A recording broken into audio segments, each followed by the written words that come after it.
अस्सलाम वालेकुम नाज़रीन, मैं हूं सुमर खान। आप देख रहे हैं आवाज़ बलूचिस्तान। आज हमारे साथ मौजूद हैं अमीर बलूचिस्तान जमात इस्लामी के हिदायत रहमान बलोच साहब। सर, वक़्त देने का बहुत शुक्रिया, आपने अपना कीमती वक़्त दिया आवाज़ बलूचिस्तान को। सर, असेंबली में हमेशा बहस तो होते रहते हैं, सियासी भी होते हैं और साथ-साथ बलूचिस्तान की मसला भी चल रहा है। तो आज हमने देखा ज़फ़रुल्लाह ज़हरी साहब ने भी 1 साल के बाद आके ऐसे बातें की, इसमें हैरानकुन बातें भी थी।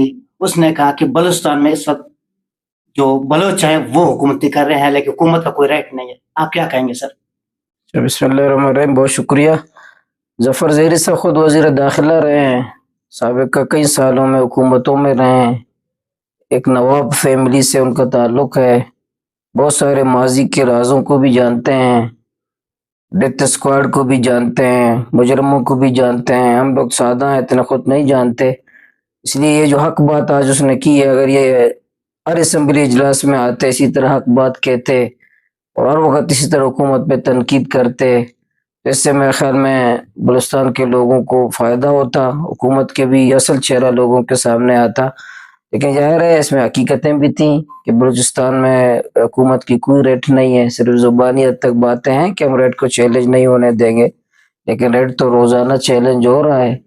किसी की जान माल इज़्ज़त आबरू महफूज नहीं है, शायराए महफूज नहीं है, मजदूर महफूज नहीं है, उलमा किराम महफूज नहीं है, तो हमारे बच्चे लापता हो रहे हैं। हुकूमत हमें सिर्फ दफ्तरों में नजर आती है, बाहर तो हमें नजर नहीं आती।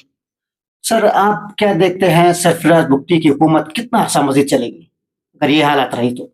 देखिए, हुकूमत तो कोई पाकिस्तान वाहिद मुल्क है, या कोई तजिया नहीं कर सकता किसकी हुकूमत कितनी मुद्दत चलती है। ये जो हुकूमत लाने वाले लोग हैं, क्योंकि मुल्क भी 14 अगस्त 1947 को बना था, उसी तरह ये पार्लियामेंट भी 47 वाली है। इसलिए जो 47 वाले हैं, जब वो फैसला करते हैं हुकूमत चली जाती है, जिस दिन वो फैसला नहीं करते नहीं जाती है। सर, बलूचिस्तान के हालात को किस तरह देख रहे हैं? देखिए, बलूचिस्तान में बदअमनी है, बलूचिस्तान में पार्लियामेंट बेबस है, सूबाई काबीना बेबस है, हुकूमत बेबस है, सियासी जमातें बेबस हैं, सियासी क़यादतें बेबस हैं। यहाँ ताकतवर हल्कों की चलती है, या बंदूक के जोर पर तमाम फैसले किए जा रहे हैं। सियासी लोगों को दीवार से, पार्लियामेंटेरियन को दीवार से लगाया गया है, जिसकी वजह से सूबे के हालात आज इस नैज पे पहुंचे हैं कि कोई महफूज नहीं है। हत्ता कि अवाम तो अवाम जिसकी जिम्मेदारी थी कि कहते हैं कि हम बंद कमरों में महफूज है, आज वो भी महफूज नहीं है। वो खुद बख्तर बंद गाड़ियों के अंदर, मोहल्लात के अंदर भी महफूज नहीं है। इसलिए बलूचिस्तान एक कत्लगाह बन चुका है, एक खूनी सूबा बन चुका है, किसी की जान माल इज्जत व आबरू किसी का भी महफूज नहीं है। रोजाना थ्रेट्स हमें सुनने को मिलते हैं। इसलिए आज बलूचिस्तान में हुकूमत नाम की भी कोई चीज नहीं है। बाजार हुकूमत है, बाजार पार्लियामेंट है, सूबाई काबीना है, सूबाई असम्बली है, सब कुछ है, लेकिन चलती किसी की नहीं है। अच्छा, तो सर हम ये देख रहे हैं कि बलूचिस्तान हुकूमत दावा भी करती है कि तरक्याती काम हो रहा है, आए रोज़ आपके सामने है सर। रोडें आपके सामने टूट-फूट के शिकार हैं, शहर की हालात आपके सामने है, अमन हमें नज़र नहीं आ रहा और हुकूमत कर क्या रही है सर? लेकिन आज सबसे ज्यादा करप्शन है। ये हुकूमत जब आई थी उसने कहा था कि करप्शन के खिलाफ हम जिहाद करेंगे, लेकिन करप्शन बदतरीन करप्शन है। आज महकमे बिक रहे हैं, मुलाजमतें बिक रही हैं, कमीशन बढ़ चुका है, कमीशन का जो रेट है बढ़ चुका है।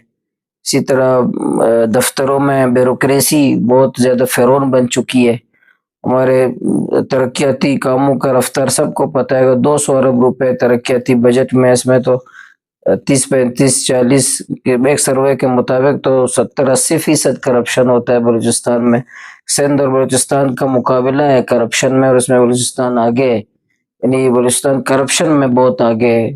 तालीम में पीछे है हम, हेल्थ में पीछे है, बुनियादी सहूलियात देने में पीछे, करप्शन में आगे। इसलिए हुकूमत ने जो ऐलान किए थे अच्छी तर्ज हुक्मरानी के, मुशावरत के। आपको बात को मैं काट रहा हूँ, पहले नैब होता था, बड़े कार्रवाइयाँ होती थी, आजकल में नैब भी नजर नहीं आ रहा, कोई कार्रवाई नहीं हो रही इसकी। नैब तो ब्लैकमेलर है, ब्लैकमेल करने का इदारा है, और ताकतवर लोगों की कोई बात नहीं मानता फिर नैब को इस्तेमाल करते हैं।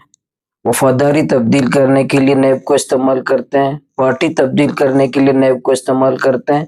नैब कोई चोरी या डकैती या करप्शन के खात्मे के लिए तो नहीं बनी है یہ پارٹی تبدیل کرنے کے لیے، وفاداری تبدیل کرنے کے لیے، لوگوں کو ڈرانے کے لیے، دمکانے کے لیے استعمال کرتے ہیں.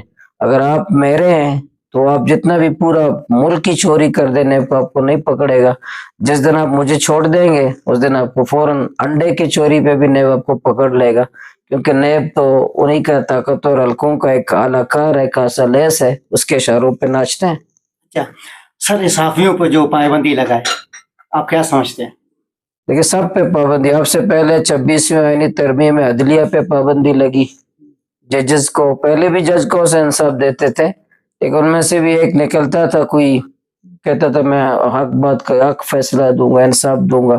ابھی 26ویں آئینی ترمیم میں تمام عدلیہ کو بے بس کر دیا. وہ کوئی عدلیہ جو ہے نا ہاتھ پاؤں باندھ لیے. اس کے بعد صحافیوں پر، سیاسی جماعتوں پہ تو پہلے بھی پابندی، عوام پہ تو بہت پہلے بھی پابندی تھی. عوام کو ووٹ دینے کا حق نہیں تھا. عوام ووٹ دیتے تھے خان محمد کو، جان محمد جیت جاتا ہے، اس کو ووٹ کہتے ہیں کہ سمجھدار لوگ نہیں، عوام میں غلط فیصلے کرتے ہیں. سیاسی جماعتوں کو اندر ایسے لوگوں کو گھسا دیا کہ سیاسی جماعتوں پہ قبضہ کر لیا مافیاز نے. عدلیہ کو 26ویں آئینی ترمیم میں ان کو بے بس کر دیا. پھر پھیکا میں صحافیوں کو کہ ان کو پابندی لگائی کہ جو ہم دکھانا چاہتے ہیں تم دکھاؤ، ہم جو آپ کو کہلوانا چاہتے ہیں وہ کہو، جو ہم قوم کو دکھانا اور سنانا چاہتے ہیں آپ کو وہی دکھانا اور سنانا پڑے گا.